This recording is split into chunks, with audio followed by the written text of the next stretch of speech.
Loneliness is contagious. It spreads quietly, like fog rolling in over a silent town. You don't notice it at first, until it fills the space around you. And then, it fills you. It doesn't always arrive with sadness. Sometimes it's just comfort, a kind of quiet protection. For some of us, being alone doesn't mean being empty. It means being safe. We're told to connect, to reach out, to surround ourselves with others. And that's beautiful, but not always necessary. Because when the world becomes too loud, loneliness feels like silence we can finally control. It becomes the room where our thoughts echo, the seat beside us that doesn't ask questions, the window we stare out of, watching the world pass, without needing to catch it.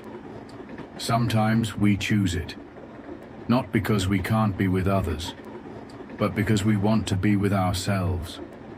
We walk slower, we breathe deeper, we begin to hear the things we ignored, our heartbeat, our memories, our quiet truths.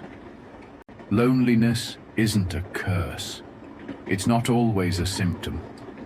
Sometimes it's simply space.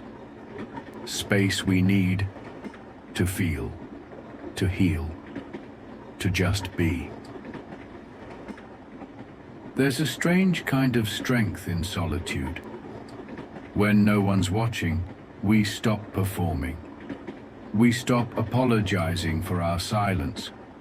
We stop shrinking ourselves to fit in. In that stillness, we learn to live without applause. We discover the sound of our own thoughts, not filtered through someone else's expectations. We make tea without small talk. We read without distraction. We exist without trying to be seen. Loneliness isn't always a gap. Sometimes it's a bridge, a quiet space between who we were and who we're becoming. Because when the world steps back, we step inward. Some may call it isolation, but to others, it's restoration. When no one interrupts, you start remembering what matters. You find the courage to cry, the clarity to feel lost, and the softness to forgive yourself. The noise fades, and what's left is real. No filters, no masks, no pressure to smile or speak. Just you, and the silence that holds you.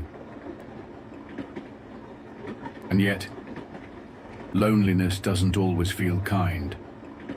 Sometimes it's too quiet, too deep, too much.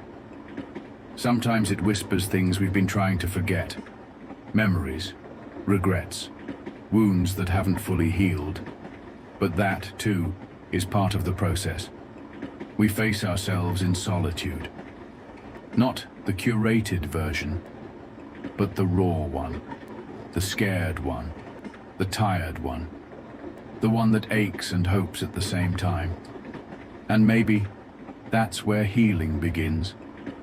Not in the presence of others, but in the safety of being alone, long enough to remember that we are whole, even when we're quiet, even when we're unseen, even when we're walking this path by ourselves. So if loneliness finds you, don't rush to escape it. Sit with it. Let it show you who you are when the world isn't looking.